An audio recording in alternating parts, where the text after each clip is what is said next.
Hola, bienvenidos a Código Conspiración, el lugar donde revelamos los secretos ocultos, las verdades prohibidas y los misterios que desafían la historia oficial. Comencemos, y hablando de misterios, ¿sabías que las esposas de los ángeles caídos no eran tan inocentes como se cree? Fueron parte de la mayor rebelión de la historia. Cuando Miguel descendió del cielo, no mostró misericordia. Lo que el arcángel les hizo te dejará sin aliento. Hace mucho tiempo, algo sucedió que destrozó el mundo tal como lo conocemos. Existían ángeles llamados los vigilantes, enviados para cuidar de la humanidad. Ese era su propósito. Sin embargo, no se limitaron a observar. A medida que las generaciones crecían, notaron algo que no debían desear, las mujeres. No cualquier mujer, sino las descendientes de Caín, quienes ya se habían apartado de Dios. Libros antiguos como el de Adán y Eva y el de los Jubileos nos hablan de esto. La línea de Caín vivía al pie de la montaña, entregados al placer, la riqueza y el poder. Antes de continuar, pausa un momento. Te dijeron que el arca de Noé era solo un bote. Te dijeron que los ángeles eran inofensivos. Nunca te hablaron de los gigantes o de las esposas malditas. En la bóveda prohibida, nada está fuera de límites. Textos prohibidos, profecías antiguas, secretos demasiado intensos para la fe convencional. Si estás listo para descubrir lo que la iglesia no predica, haz clic en el enlace abajo y desbloquea la bóveda prohibida ahora. Porque cuanto más profundo vas, más oscuro se pone. Continuemos con la historia. Mientras tanto, los hijos de Set permanecían en la montaña en santidad, pero las mujeres abajo eran diferentes, impresionantes, atrevidas, hambrientas de más. Y cuando los vigilantes las vieron, algo cambió. Esto no era un romance inocente. Estas mujeres no eran impotentes ni ingenuas.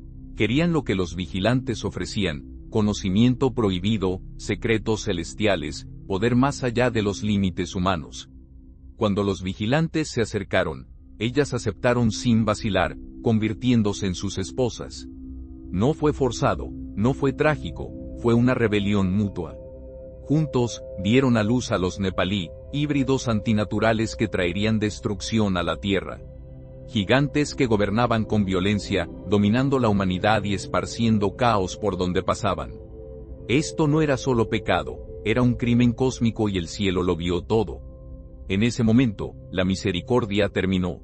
El juicio debía caer, no solo sobre los vigilantes, sino también sobre las esposas, porque no eran simples espectadoras, eran coarquitectas de la rebelión más oscura que el mundo había visto. Es aquí donde entra Miguel, el gran arcángel, guerrero del cielo, enviado con una misión aterradora. No solo para encadenar a los ángeles rebeldes, sino para tratar con sus esposas de una manera que la historia intentó borrar. Lo que Miguel hizo después no fue misericordioso, no fue gentil, fue devastador. Y el mundo nunca volvería a ser el mismo. Antes de hablar de la ira de Miguel, entendamos primero cuán peligrosos eran realmente sus hijos y por qué el cielo no podía permitir que vivieran un día más.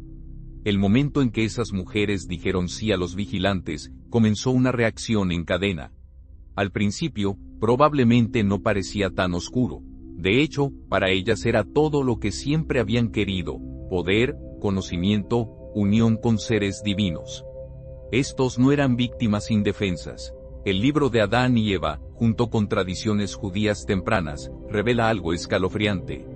Las hijas de Caín ya estaban corruptas. Eran parte de la línea que se había alejado de la rectitud hacía mucho tiempo.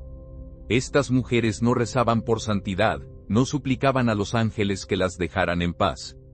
Ellas querían esto, sedujeron, aceptaron y participaron plenamente. Y al engendrar hijos de estos rebeldes celestiales, algo horroroso entró al mundo. Los hijos fueron llamados los nepalí y eran monstruos. El primer libro de Enoc, capítulos 7 al 9, pinta un cuadro aterrador. Se quedaron embarazadas y dieron a luz grandes gigantes, que consumieron todas las adquisiciones de los hombres.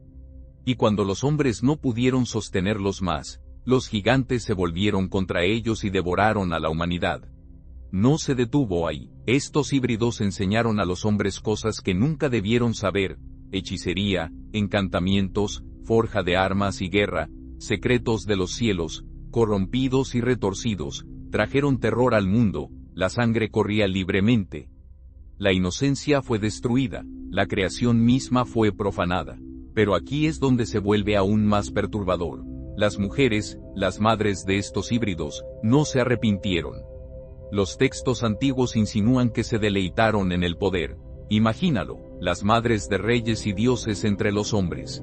Eran realeza en este imperio corrupto. Sus hijos gobernaban con terror y ellas permanecían a su lado, madres de monstruos, reinas de destrucción. Pero el cielo estaba observando. Miguel estaba observando. El arcángel, comandante de los ejércitos del cielo, lo vio todo y esperó mientras enseñaban magia oscura, esperó mientras los gigantes aplastaban a la humanidad bajo sus pies, esperó mientras las madres se volvían más orgullosas, más perversas y más desafiantes. Dios, en su misericordia, dio tiempo para el arrepentimiento, tiempo para alejarse de esta abominación. Tiempo para que las mujeres rechazaran la maldad que ayudaron a desatar. Pero no lo hicieron, lo abrazaron, y cuando la paciencia del cielo se agotó, Miguel recibió su mandato. Ve, ata a los vigilantes, juzga a las mujeres, limpia la tierra. Esto no iba a ser misericordia, esto iba a ser ira. Las mujeres que una vez tuvieron amantes angelicales en sus brazos pronto enfrentarían el fuego divino. Las madres que dieron a luz a gigantes ahora verían cómo el juicio daba lugar a la destrucción. Esto ya no era solo rebelión. Era corrupción a nivel genético, espiritual y cósmico. Y Miguel, el más feroz de los ángeles de Dios, estaba a punto de asegurarse de que hasta el último rastro de esta rebelión fuera borrado de la faz de la tierra. No pensaron que terminaría así. Las esposas de los vigilantes, una vez adoradas por seres celestiales, una vez exaltadas como madres de gigantes, una vez adoradas por hombres y monstruos por igual. Pero cuando el cielo se rasgó, todo cambió. El libro de Enoc describe lo que sucedió después. Dios envió a sus santos, los ángeles más temibles, y liderándolos estaba Miguel. No fue gentil, no fue misericordioso, no estaba allí para discutir. Miguel llegó como el ejecutor del cielo. Ve y proclámales que verán la destrucción de sus amados. Átales durante 70 generaciones en los valles de la tierra. El juicio cayó primero sobre los vigilantes, encadenados bajo montañas y desiertos. Pero las esposas no fueron olvidadas. Según las tradiciones antiguas, Enoc y las tradiciones orales tempranas, Miguel no ató a las esposas. No, su castigo fue mucho peor. Miguel les quitó su belleza y su poder. La misma cosa que ansiaban, lo que usaron para seducir a los ángeles, fue arrebatado. Su resplandor se convirtió en fealdad. Sus nombres, una vez honrados por gigantes, se convirtieron en maldiciones. El libro de los gigantes y más tarde los textos místicos judíos insinúan algo más profundo. Algunas de estas mujeres, después del juicio, se convirtieron en espíritus malignos, vagando, torturadas y retorcidas. Otras fueron destruidas por completo, borradas de la memoria y de la existencia. Pero, ¿por qué tan severo? Porque Miguel sabía que no eran inocentes, no eran pasivas, eran co-creadoras de la rebelión. Eligieron a seres divinos sobre los caminos de Dios. Se entregaron a la maldad y cuando se les ofreció tiempo para arrepentirse, redoblaron su postura. El cielo había sido paciente, Miguel había estado observando, pero la misericordia tiene límites cuando la corrupción amenaza a la creación misma. Imagina el momento, mientras Miguel alzaba su voz, ejércitos del cielo rodeaban a las mujeres. Los gritos de sus hijos, los nepalí, llenaban el cielo cuando los gigantes eran masacrados y destruidos. Su imperio se desmoronó, sus tronos se rompieron, sus amantes encadenados para siempre en la oscuridad. En ellas, las mujeres que dieron a luz al terror se convirtieron en parte del terror. Ya sea como espíritus malditos, seres aniquilados o sombras sin nombre, su historia terminó ese día. La espada de Miguel no era solo para los ángeles caídos. Cayó sobre cada cómplice, cada conspirador, cada arquitecto de la rebelión.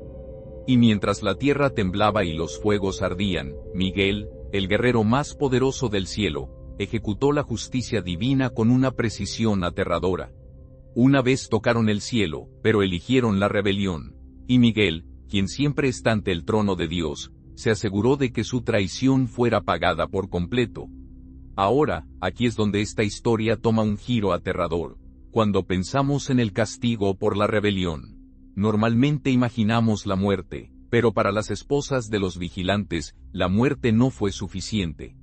Según Enoc 19:2, algo mucho peor ocurrió, y las mujeres también de los ángeles que se desviaron se convertirán en sirenas. Sirenas, pero espera, las sirenas no son ángeles. Las sirenas ni siquiera son humanas. Son seres monstruosos, híbridos malditos, a menudo representados en la mitología antigua como parte mujer, parte bestia.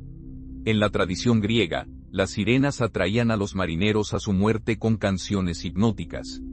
En algunas tradiciones judías, las sirenas eran vistas como espíritus impuros y peligrosos que vivían cerca de los mares y lugares desolados. Y esto no es coincidencia. En el pensamiento bíblico y del Segundo Templo, el mar simbolizaba el caos, el juicio y el ser expulsado de la presencia de Dios. Ser convertido en sirena no se trataba solo de la forma física, era un destierro de la presencia divina, marcado para siempre por la corrupción. Piensa en ello, estas mujeres que una vez yacieron con seres celestiales y probaron las alturas del placer prohibido, ahora fueron arrojadas a formas monstruosas rechazadas tanto por el cielo como por la tierra. Esto no era misericordia, esto era una maldición viviente. Y su nueva misión, la misma de antes, pero retorcida, atraer a la humanidad hacia la destrucción, lo que hicieron en secreto antes del diluvio, tentando, seduciendo, corrompiendo, se convirtió en su papel eterno como sirenas después del juicio. Se convirtieron en la encarnación misma de la tentación más el juicio combinado, pero incluso eso fue solo el comienzo. Podrías preguntar, ¿fue convertirse en sirenas el único castigo? La respuesta simple es no. Los textos antiguos y las fuentes apócrifas insinúan capas de juicio sobre ellas. En el Apocalipsis de Pedro, una obra apócrifa cristiana temprana, una visión del infierno describe a mujeres colgadas por sus cabellos sobre fango hirviente que habían seducido a hombres al pecado. ¿Te suena familiar? Mujeres que llevaron a otros a la corrupción, atadas, atormentadas, expuestas en vergüenza. Muchos intérpretes judíos y cristianos tempranos creían que tales descripciones se aplicaban no solo a pecadores comunes, sino también a las esposas de los vigilantes. Pero hay más. En Jubileos 10:3-7, después del diluvio, Noé suplica a Dios porque los espíritus malignos, descendientes de los nepalí y sus esposas, comenzaron a corromper a sus descendientes.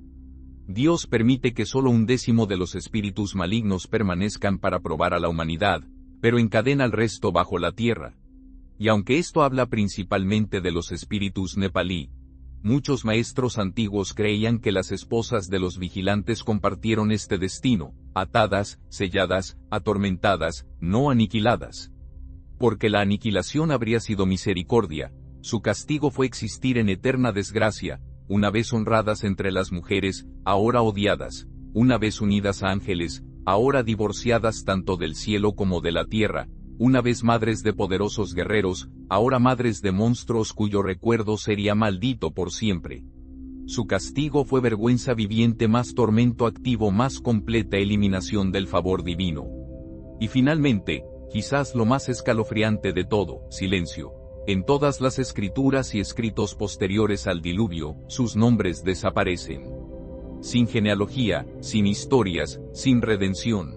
Fueron borradas, lo cual en el pensamiento bíblico es el signo máximo de rechazo del libro de la vida. Así que sí, las sirenas fueron parte de su maldición, pero el castigo más profundo fue la desgracia eterna, el tormento interminable y el silencio eterno, olvidadas por el hombre, rechazadas por Dios. Lo que les ocurrió no fue simplemente destrucción, fue mucho peor. Fue exilio divino en el sentido más puro. A estas alturas, podrías preguntarte, ¿por qué tan severo? ¿Por qué Miguel y el cielo fueron tan lejos? Porque en la justicia divina, esto no se trataba de venganza personal, se trataba de preservar la creación misma. Las esposas de los vigilantes habían roto el orden natural, no solo pecaron, fusionaron deliberadamente el cielo y la tierra en rebelión. Sedujeron lo divino, dieron a luz a la corrupción, ayudaron a inundar el mundo con sangre, hechicería y guerra. Al hacerlo, se convirtieron en el semillero de todo lo que Dios odia: violencia, arrogancia, burla del orden divino y, lo peor de todo, destrucción de su imagen en la humanidad. Para Miguel, quien siempre está a la derecha de Dios, el gran príncipe de Israel, el ejecutor de los decretos divinos, la misericordia había terminado. El mandato celestial había sido dado. Destruye la descendencia de los vigilantes de entre los hombres y envíalos unos contra otros para que se destruyan en batalla. Atad también a las esposas, para que no seduzcan más a la humanidad. Implicado en Enoc y ampliado en las tradiciones orales judías, Miguel lideró este juicio. Supervisó personalmente la masacre de los nepalí, la guerra civil entre los gigantes, plagas y hambruna, y el sellado de espíritus malignos para que nunca más caminaran abiertamente entre los hombres. Pero para las esposas, su juicio fue mucho más poético. Miguel, ejecutor divino, se aseguró de que su castigo se ajustara a su crimen. Ellas, que sedujeron con belleza, se convirtieron en sirenas, feas y retorcidas. Ellas, que atrajeron y tentaron, fueron maldecidas para siempre atraer y engañar, pero ahora odiadas y rechazadas. Ellas, que se unieron en rebelión, fueron encadenadas, selladas y olvidadas. Esta fue la ira de Miguel, no un enojo gritón, sino un juicio justo y aterrador. Y en el cielo no hubo debate, no hubo protestas. Su sentencia permaneció por la eternidad. Una vez tocaron el cielo, pero eligieron la rebelión. Y Miguel, quien siempre está ante el trono de Dios, se aseguró de que su traición fuera pagada por completo. Los vigilantes cayeron, sus esposas fueron maldecidas, los nepalí fueron exterminados, y solo Miguel se mantuvo triunfante, guardando el orden del cielo y asegurándose de que la corrupción no pasara al siguiente mundo. Entonces, ¿por qué importa esto ahora? Probablemente, estés pensando que eso fue historia antigua, que fue el viejo mundo, que no tiene nada que ver con nosotros. Verdad, incorrecto. Jesús nos dio una profecía aterradora, una que la mayoría de la gente pasa por alto. Como en los días de Noé, así será en la venida del Hijo del Hombre. Deja que eso se hunda. No estaba diciendo solo que la gente sería pecadora. No estaba hablando solo de maldad o corrupción. Estaba insinuando algo mucho más profundo y oscuro. En los días de Noé, la línea entre lo divino y lo humano se rompió, los espíritus malignos vagaban abiertamente, el mundo celebraba la rebelión. Y hoy, mira alrededor. Transhumanismo, fusionando máquina y hombre, buscando la inmortalidad fuera de Dios, inteligencia artificial y conciencia sintética, mentes digitales formándose sin espíritu ni alma, híbridos humano-animal en laboratorios, jugando a ser Dios, borrando la línea una vez más, se celebran uniones impías, donde todo lo divino o sagrado es burlado y todo lo profano es exaltado. Está sucediendo de nuevo, los vigilantes no han regresado, pero su espíritu sí. Esa misma rebelión seductora, ese mismo deseo de derrocar el orden divino, esa misma hambre de mezclar, fusionar y corromper. ¿Y qué pasa con los espíritus rebeldes? Esos antiguos demonios nacidos de los nepalí, nunca se fueron. Las escrituras los llaman los gobernantes de las tinieblas de esta era, aún susurrando, aún tentando, aún guerreando contra la semilla de los justos. Pero aquí están las buenas noticias. Al igual que la última vez, Miguel se levantará de nuevo. La Biblia dice, y hubo guerra en el cielo. Miguel y sus ángeles lucharon contra el dragón. Miguel no es solo el ejecutor del cielo, es el escudo del cielo, tal como aplastó la rebelión de los vigilantes y sus esposas, tal como lideró la carga para limpiar la tierra en los días de Noé. Él una vez más liderará los ejércitos del cielo para aplastar la rebelión final al final de esta era. Así que no, las esposas de los caídos no fueron víctimas. Fueron cómplices en una traición cósmica, y cuando fueron juzgadas, fue total, cuerpo, alma, legado. Ese mismo espíritu de rebelión vive en nuestro mundo hoy, pero también lo hace Miguel, también lo hace el decreto del cielo, y también lo hace la promesa de que cuando el mal alcance su punto máximo, el cielo no permanecerá en silencio. Como fue en los días de Noé, así será de nuevo. Pero esta vez, la batalla final no se luchará en las sombras. Miguel se levantará y cada rebelde, ya sea espíritu o carne, enfrentará el juicio de una vez por todas. Si te impactó lo que Miguel hizo a las esposas de los ángeles caídos, entiende esto. Eso fue solo el comienzo. La guerra no terminó allí porque los nepalí, no todos desaparecieron. Una profecía antigua dice, se levantarán de nuevo en los últimos días. Si piensas que esta historia fue oscura, el próximo capítulo es aún más oscuro. Ahora mismo, a la derecha, haz clic en el video que revela cómo la línea de sangre de los nepalí escapó al juicio y se está preparando para un aterrador retorno. Haz clic antes de que este conocimiento desaparezca para siempre, o peor, antes de que se desarrolle en tu vida. Pero antes de irte, escucha atentamente. Si este tipo de revelación abrió tus ojos, si sientes que el velo ha sido levantado, y si estás listo para ir más allá de lo que YouTube permitirá, entonces es hora. Suscríbete a La Bóveda Prohibida, donde se desbloquean textos ocultos, libros prohibidos, profecías antiguas y misterios prohibidos, exponiendo lo que la religión, la tradición e incluso los académicos no se atreven a contar. En La Bóveda, se cuenta la historia real sin filtro, sin censura, sin máscara. Haz clic en el enlace abajo y únete a La Bóveda ahora, porque las verdades más profundas no son para todos, son para aquellos que están listos para ver lo que realmente viene.